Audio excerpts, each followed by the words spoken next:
How's it going, guys? It's your boy, Lieutenant Dan, here with another Falcons film breakdown. This is going to be a new to the nest episode of the Falcons first round selection, number 14 overall in the 2019 NFL Draft, right guard Chris Lindstrom from Boston College. We're going to take a look at some plays of Chris Lindstrom, some of the positives and things that he does well, and then we're going to point out one area of improvement that Chris Lindstrom needs to put on number one on his list for 2019 to become a better NFL player. So without further ado, let's get straight into it. I'm going to try to make this video kind of short. I'll run a play maybe a couple of times, but we want to make sure that the plays that we're showing, are the best plays that we possibly can for you. So with that being said, let's get straight into this. I actually kind of started this on the wrong note. But this play here, I'm going to have Chris Lindstrom coming off the right-hand side here and moving over to the left as a lead blocker. All right, so Lindstrom's going to come off the line. He's going to meet the safety here, and then you're going to have A.J. Dillon hit his back, and they're going to push forward for a first down. And most people will say, you know, that he didn't push him off the line. He didn't blow him off the ball, so that means that, you know, oh, Chris is soft. Oh, he's weak. 75% of collegiate guards are going to hit this play, and they're going to go backwards. With Lindstrom, who was the best guard in the 2019 draft, bar none, try me. I dare you to make some debate on some other guards. But Lindstrom getting pulled off here, by the way, is super athletic. To be able to pull from right guard and immediately get over the left guard and have quite a lead in front of him with A.J. Dillon falling behind. And then to stand this guy up at the line of scrimmage and allow the running back, because I can't show you from this angle, but from another angle that I've seen, there's a hole here. And Chris Lindstrom has basically shed this guy off. It's not necessarily that he's trying to blow him away, because if he blows him away, there's a 2-on-1 on the outside with that tackle, the tackle and tight ends. So the problem here for Lindstrom is holding this line of attack, because you can't see his other arm, and at the same time shedding this guy off in one way so that his running back can run up a certain lane. Our guards struggled to do such a feat, and Lindstrom made it look so simple. Dillon comes in, hits that hole, gets the first down. And think about for a second, if you will, this is a very big running back who is not incredibly shifty, has a bit of one-cut ability, but is not incredibly shifty. Think about Ito Smith or Devontae Freeman getting that much of a hole. That's not a lot of a hole, but that's enough for a guy like Devontae Freeman or an Ito Smith to just go straight through. And a guy like A.J. Dillon powers forward. But for Lindstrom to meet somebody at the line, not lose any ground, begin to push him away, and then a power back, and we could even say scat backs could do this as well. There's a different technique for it. But to push him back about a yard after that contact and then get Dillon to drive forward, that's impressive. Boom, meets him. Look, there he is. You see this right here. The lane is open. And a guy like a Devontae Freeman or an Ito Smith will easily get those guys to condense and bounce it outside, or slip through that little skinny hole and get that first down. We as fans, as Falcons fans, have been begging for this. There are better plays. There are better plays where Lindstrom blows guys off and you get super impressed. But this isn't a highlight film. You want to go watch highlights, go watch Boston College highlights. This is real film breakdown. And to shed this guy outwards and leave a crease open. Boom. Right here. He's about to meet him. Bam! Hits him. They get that first down. How many times have Falcons guards been pulled and been blown off the line, and then our guys have to jump outside? How many times? Many. Too many. Too many for my liking. And that's what Lindstrom does very, very well, is he's able to open up those small creases. Let's continue our film breakdown as we go. Let's just have a little fun with this, okay? This will just be a real quick little fun intermission between the serious oh, Chris Lindstrom's doing the dirty work in the trenches, and he's being blue collar, being a country boy and kicking people's butt, to let's have some country boy fun. Okay. Chris Lindstrom, right guard. There he is. Boop. And they pull out 3 tight ends, plus they pull, a wide receiver going across the screen. But watch this, man. This is hilarious. Lindstrom's going to be like, all right, so get upfield. I'm gonna see that the linebackers and safeties are playing zone, so they're not coming for me. So what's the number one priority for me at this point? It's to make sure that my quarterback's protected. Everything to my right, I can tell is protected. When I came up, I saw everybody hold their line. We got 3 guys on 2, so that's going to be handled. The next thing I need to do, and which is smart IQ on his part, is to go, what's going on with my center? That's my biggest concern now. The linebackers are all watching what the play is dictating right now. What's important to me?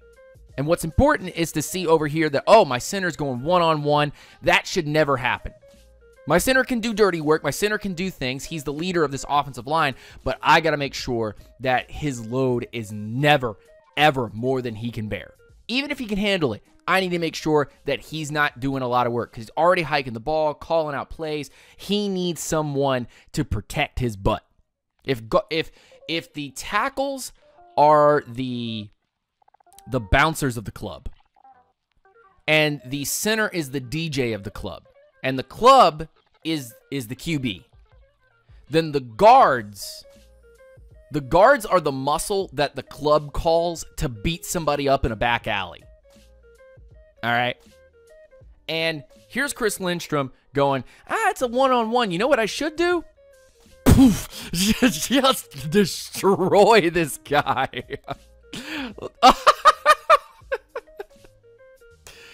This is one of those plays that, like, the parents are in the stands at the high school game, like back in the day when football was like a gladiator sport, and a guy like Chris Lindstrom hits your son, and like you're obviously crying that your son got beat up, but everybody else is like, take his shoes, take his socks, you own him. Take his socks and tie it around your helmet like, I took your life. Just blasted him to the ground. I love that. I love that.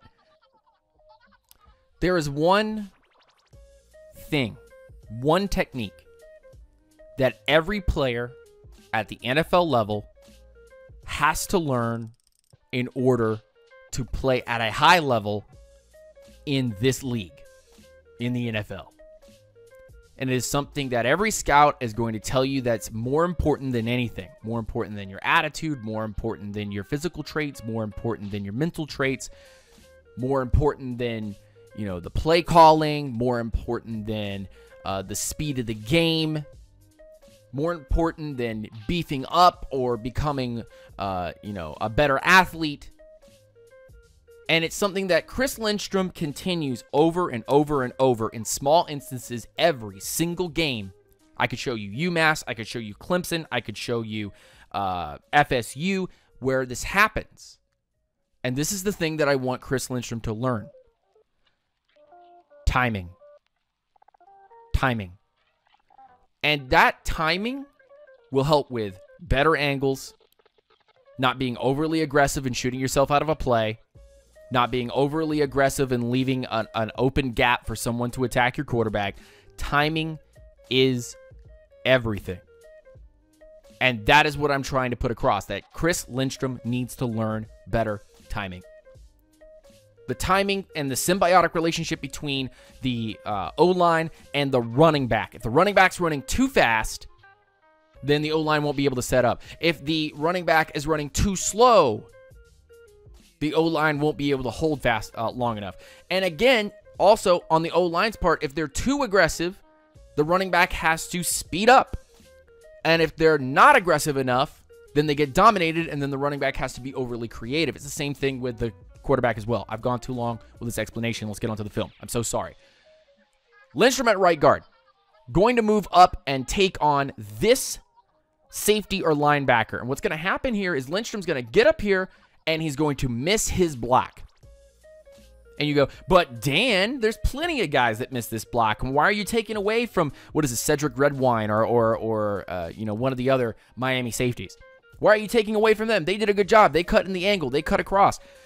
Lindstrom could have easily taken this had he taken the time to move himself over instead of being overly aggressive and trying to just get up there and hit him. He could have gone, this guy is much faster than I am, and while I'm very athletic, I can get in front of him and I can block him out of this play. Because if you take a look at the play, Lindstrom gets an arm on him, slows him down, but this could have easily been a tackle in the backfield for a loss. So it's all about timing for me. Timing. And we can talk about, because this is taking your, two of your linemen, letting them go straight up the field to go block. We can talk about technique, we can talk about play calling, but if you execute everything with perfect timing, and not every play is going to be perfect, but if you can mold yourself, cut yourself, refine yourself to have as unique and as special and as clean of a timing with your play, then you can correct angles. You can correct bad hand placement. Timing is everything. And Chris Lindstrom, he shows it against UMass. He shows it against Clemson. He shows it against FSU, where it's just an over-aggressive nature sometimes, and it puts him in a bad spot. Again, just timing, man. When you see a guy sit and then sprint off, right here, the adjustment has to be made. You see a guy moving, you got to adjust to that and be able to block it. And that's just something that I think that Chris Lindstrom needs to work on. I would show you more instances of it, and there are plenty more instances of Chris Lindstrom just being a little too aggressive, whether it be in screens or it be in outside zone blocking or inside zone blocking. But Lindstrom has been overly aggressive sometimes, and just that timing, that maturity, that understanding of a game at a higher level is something that will only be cured or learned with NFL coaching. And that's why I'm not so worried about the one thing that if I'm going to critique him on, I'm not going to get worried about that one little thing. That was our Chris Lindstrom film breakdown. I hope it wasn't too long for you guys. I hope that you like and enjoy the content that we're putting out for you. Hit that like button, hit that subscribe button, hit that notification bell, and make sure that you comment in the comment section below. That way, you can tell me what you think of Chris Lindstrom and what he's accomplished, what you think he should improve on, if you think that this film was adequate. But rise up, stay grounded, and take it easy, y'all. I hope that you liked the video, and I will talk to you again real soon. You're listening to nothing but the facts and the truth from your boy, Lieutenant Dan. Peace.